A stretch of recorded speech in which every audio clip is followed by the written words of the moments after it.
I wanted to talk a little bit about ethical conduct or ethical discipline, because this is the foundation of any spiritual path. And many people think ethical conduct, or the commonly used word of morality, is something that is put on us from outside, from some external power, from our family, from society. In other words, we often feel that there are standards external to us that we didn't have any choice about, that we then have to conform to, or else. Yeah. And actually, ethical conduct is not like that. Yeah. I think ethical conduct comes from looking inside of ourselves and seeing what behaviors, what attitudes, what emotions are conducive for our own happiness and our own peace of mind, as well as the happiness and peace of mind of those around us. And so when we can do that kind of introspection and differentiate what really is the cause of suffering, what really is the cause of peace and happiness, when we can do that clearly, then ethical conduct is something that we want to keep, something that is coming from inside of us. It's not being crammed down our throat with a threat by some kind of external authority. Okay? So this is a new kind of way to look at ethical conduct, but I really believe it has to be something that we want to keep, because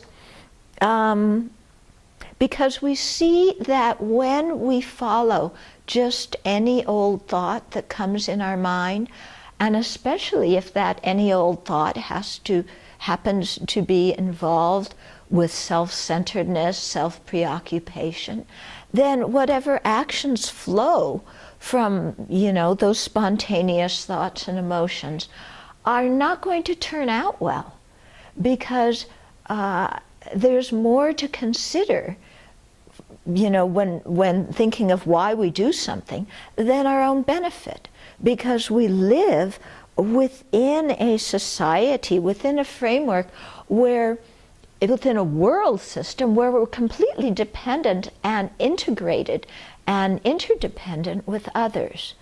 And so if we act in ways that benefit others, then we have the fortune of living together with other people who are happy.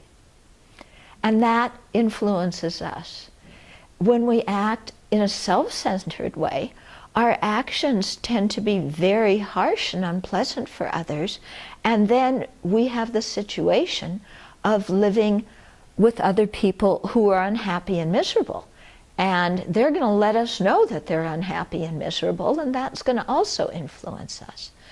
So when we realize this interdependence with others, then we see that ethical conduct involves voluntarily and wisely choosing to restrain ourselves from thoughts and emotions and words and deeds that cause pain and conflict and disharmony to others, because in the end it comes back and influences us, as well as affects the other people, who we depend upon, and who have been kind to us. Yeah? So I think, living an ethical life comes from our own heart, and that is the foundation for any other good thing we do in our life. Yeah? If we don't have ethical conduct, we may be brilliant, we may be talented and artistic and athletic and very clever, but we're going to make a mess of our life. Yeah, so ethical conduct is really that basis, I think, upon which we can build a meaningful life, and a worthwhile life.